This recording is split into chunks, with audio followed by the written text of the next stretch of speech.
So hello and welcome to my channel that is economic Pathshala by doctor Ananya. आज हम बात करने वाले हैं DSSB PGT economics question paper part 4 की।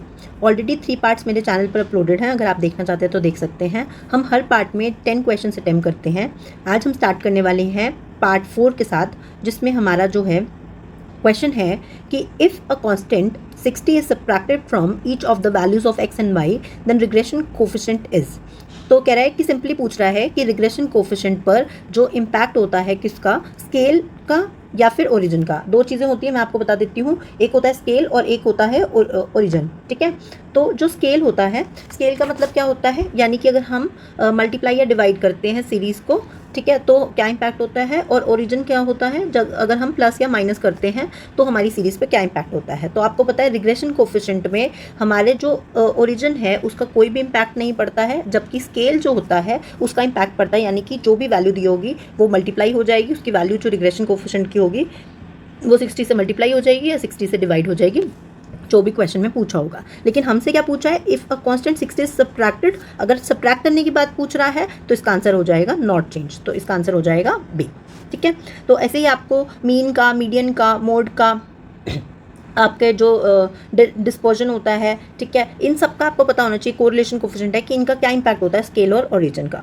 ठीक है, नेक्स्ट क्वेश्चन है, when the government tries to meet the gap of public expenditure and public revenue through borrowing from the banking system. कह रहा है कि जब गवर्नमेंट जो है जो अपना घाटा है, पब्लिक एक्सपेंडिचर पे पब्लिक रेवेन्यू, यानी कि गवर्नमेंट से खर्चा ज़्यादा हो गया, उनका रेवेन्यू कम है, जिसको हम क्या बोलते हैं, डेफिसिट।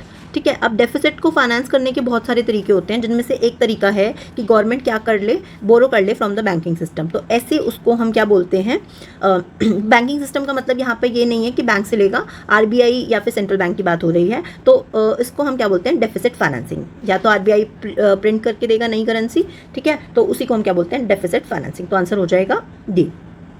नेक्स्ट क्वेश्चन है, small enterprises are defined with the turnover limit up to. अब आपको अगर पता है कि बजट 2025-26 में जो हमारे MSME होते हैं, यानी कि micro, small and medium enterprises जो हैं, उनकी जो इन्वेस्टमेंट एंड टर्नओवर रेशियोज हैं उनको क्या कर दिया गया है, चेंज कर दिया गया है, यू कैन से रिवाइज कर दिया गया है। तो ये क्वेश्चन जो है ये 2024 का है, तो इसका मतलब आपको 2024 के अकॉर्डिंग आंसर करना है। ठीक है, तो यहाँ पर आप देख सकते हैं मैंने दोनों ही मेंशन कर रखे हैं, करंट मतलब 2024 और रिवाइज का मतलब जो अब है।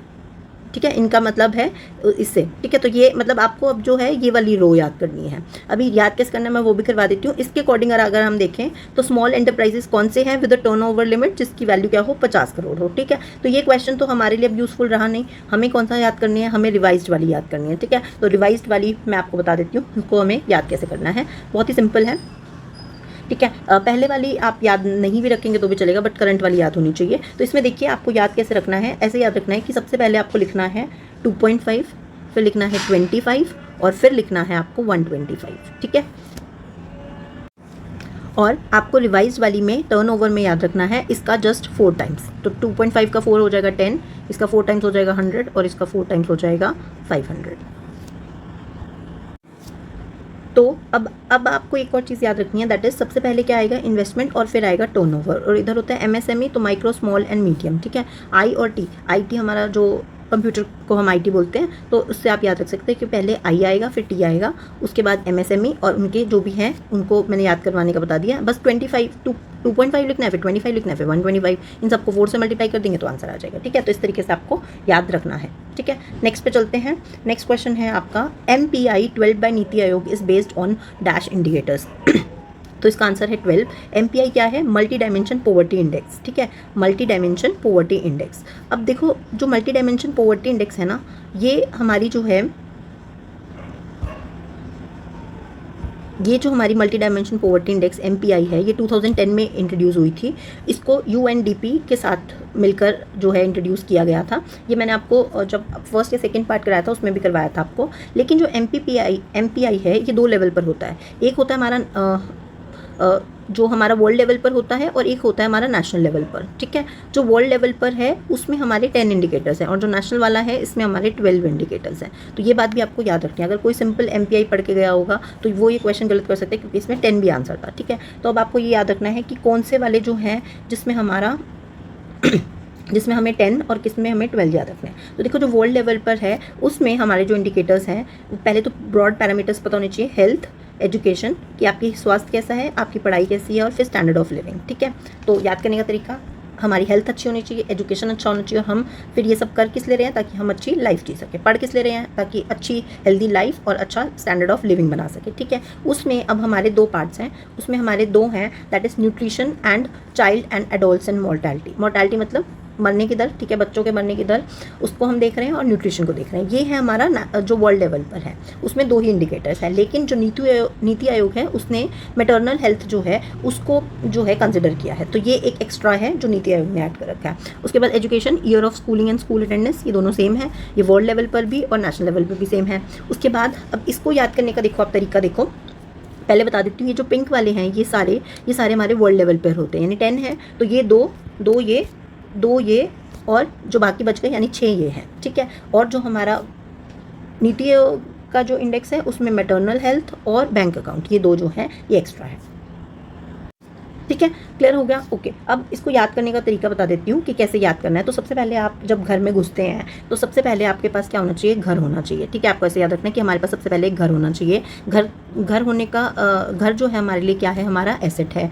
ठीक है, तो इस तरीके से हमारे पास एसेट्स होने चाहिए, उसमें हमारा एक घर होना चाहिए। घर के अंदर क्या होना चाहिए, अंदर घुसते ही सबसे पहले आपको क्या चाहिए होता है, गर्मी होती है तो आप सबसे पहले क्या चलाते हैं, पंखा चलाते हैं। तो इसका मतलब हमें क्या चाहिए, इलेक्ट्रिसिटी। इलेक्ट्रिसिटी के बाद आपको क्या चाहिए होगा, अंदर फिर घुसते ही आपको फिर क्या, जब हवा खा लेते हो उसके बाद क्या होता है, आपको नहाना होता है। तो आप क्या लेते हो, ड्रिंकिंग वाटर, नहाना होता है, यानी नहाना होता है। और यानी कि हम याद रखेंगे सैनिटेशन, यानी वॉशरूम चाहिए आपको तो सैनिटेशन हो गया, क्लीनलीनेस। ठीक है, फिर उसके बाद आपको याद रखना है कुकिंग फ्यूल चाहिए होता है। ठीक है, कुकिंग फ्यूल मतलब खाने से याद रख लोगे, और साथ में पीने का पानी चाहिए। ठीक है, तो ये सारी बेसिक जो है ये हमारे किस में है, वर्ल्ड लेवल पर है। तो सिंपल, सबसे पहले हमारे को एक एसेट चाहिए, एसेट में हमारे को हमारा घर चाहिए, घर के अंदर हमारे को क्या चाहिए है, बिजली चाहिए, बिजली के बाद हमें क्या चाहिए, खाना चाहिए, कुकिंग फ्यूल और पीने का पानी, फिर हमें साफ़ सफाई चाहिए, दैट इज़ सैनिटेशन चाहिए। ठीक है, या वॉशरूम जाना है तो उसके हिसाब से आप याद रख सकते हैं।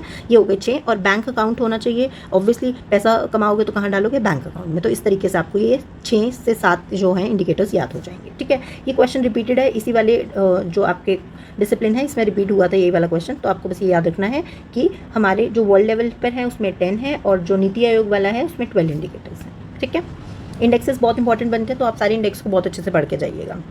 नेक्स्ट है collection of random variables ordered in time. ये मैंने आपको लास्ट पार्ट में भी समझाया था कि जब हमारे random variables, for example GDP है, उसको मैंने 2000 मान लीजिए 20, 21, 22, 23, 24, ठीक है, इन सब की जीडीपी का अगर मैं आंकड़े लिख दूँ तो इसको हम क्या बोलेंगे, this is known as a stochastic process. क्या बोलते हैं इसको, हम स्टोकेस्टिक प्रोसेस बोलते हैं। तो देखिए यहाँ पे लिखा भी हुआ है स्टोकेस्टिक, मैंने आपको नोट्स में से उस दिन भी पढ़ाया था।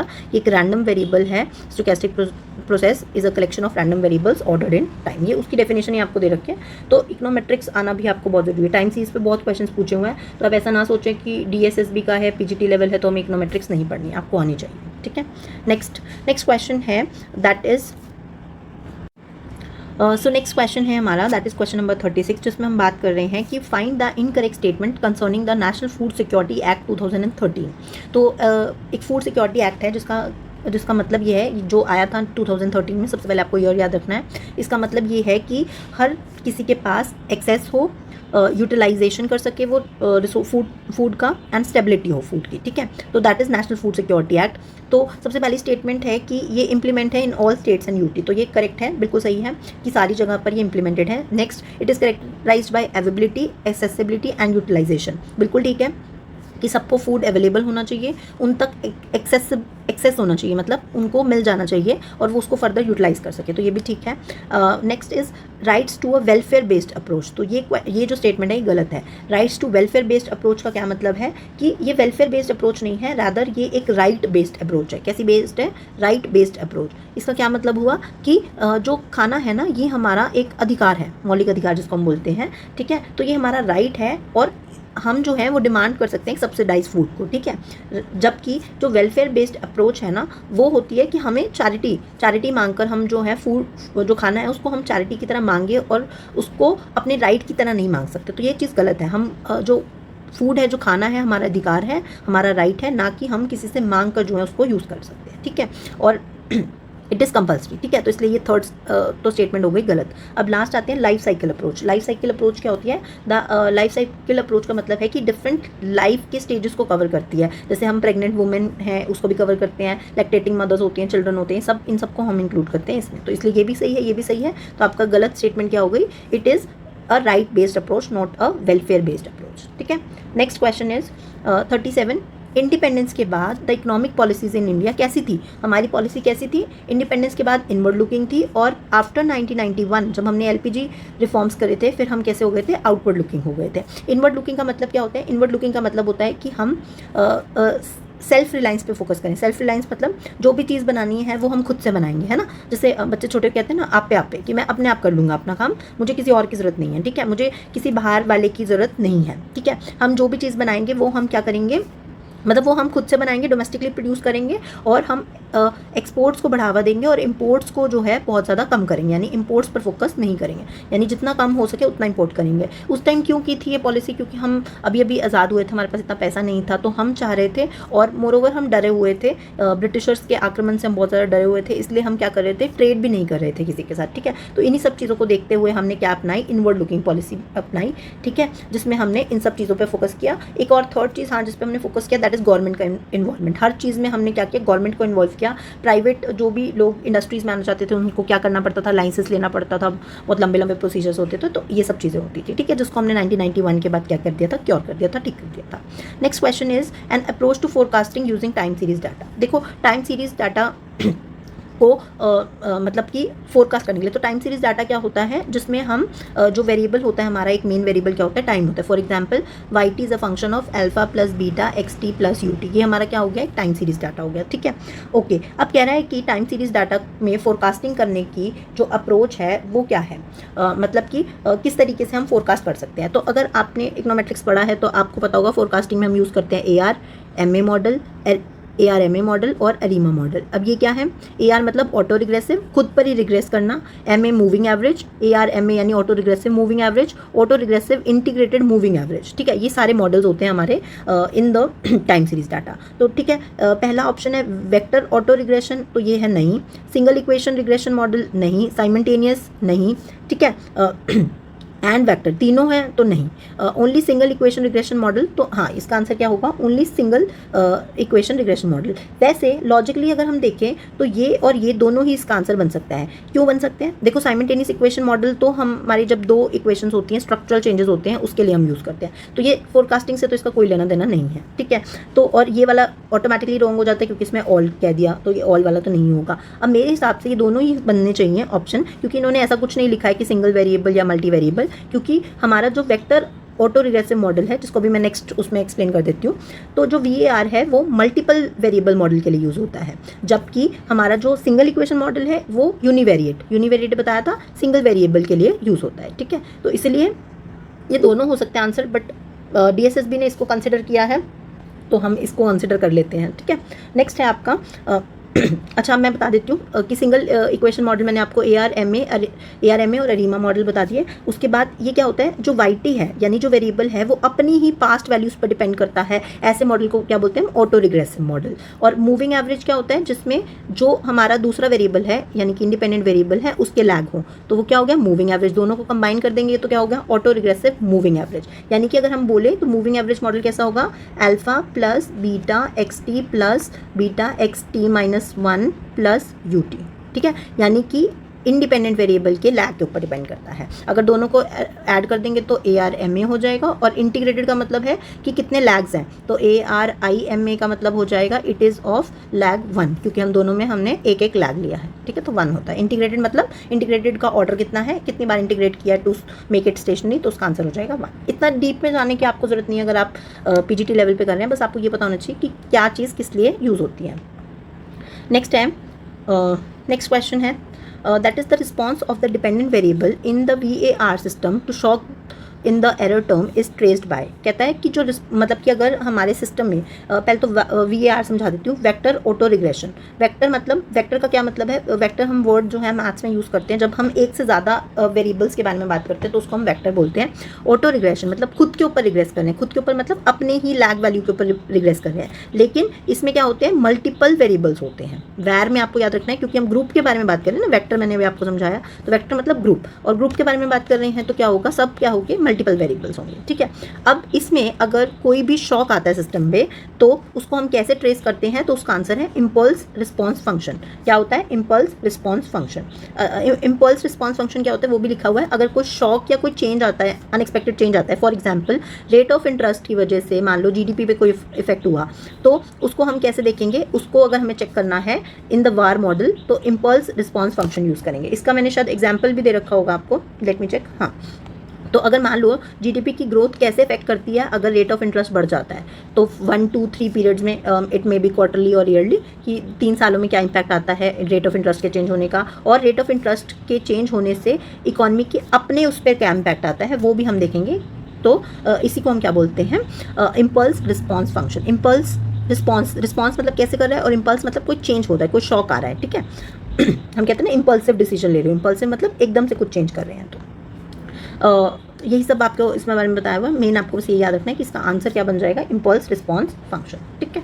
ओके, लास्ट क्वेश्चन जो कि मैंने बताया था कि रिपीटेड ही है, दैट इज MPI जो है वो डेवलप किया था नीति आयोग ने, और इट इज़ बेस्ड ऑन कितने इंडिकेटर्स, 12 इंडिकेटर्स, ठीक है। बस आपको ये चीज़ याद रखनी है, ठीक है।